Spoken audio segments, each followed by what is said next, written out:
Mau về đây vui cùng bạn làng vì ngày vui đã đến, Noel đã đến rồi.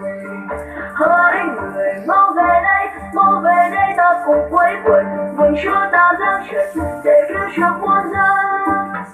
Từ thiên cung vinh quang Chúa vui xuống dưỡng trần, giáng sinh tại chốn trên Bethlehem tăm tối. Vì yêu thương nhân gian Chúa đành bỏ thiên đàng, Ngài không tiếc thân và vì anh và tôi. Hát mừng vang dậy lên vui cùng ban làng vì ngày vui đã đến, Noel đã đến rồi. Nhớ vậy Chúa hạ sinh ban đồng ca thiên thần hát mừng Thái an dưới trần, mừng Chúa được vinh danh. Giờ đây ta hân hoan hát mừng Chúa đã đời để cứu chuộc tội nhân đưa lên thiên quốc. Làm ta vui câu ca chúc tụng Chúa trên trời, tình yêu Chúa cao vời đẹp thay diệu thay.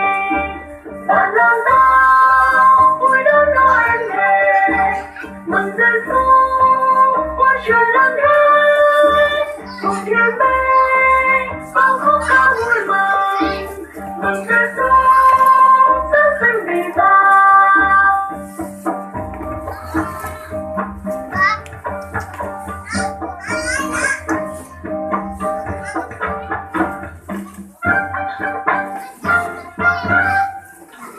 Hỡi người mau về đây vui cùng bạn làng vì ngày vui đã đến, Noel đã đến rồi.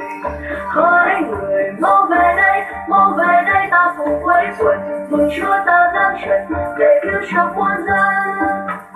Từ thiên cung vinh quang Chúa vui xuống dưỡng trần, giáng sinh tại chốn trên Bethlehem tăm tối. Vì yêu thương nhân gian Chúa đành bỏ thiên đàng, Ngài không tiếc thân và vì anh và tôi. Hát mừng vang dậy lên vui cùng ban làng vì ngày vui đã đến, Noel đã đến rồi. Nhớ vậy Chúa hạ sinh ban đồng ca thiên thần hát mừng Thái an dưới trần, mừng Chúa được vinh danh. Giờ đây ta hân hoan hát mừng Chúa ra đời để cứu chuộc tội nhân đưa lên thiên quốc.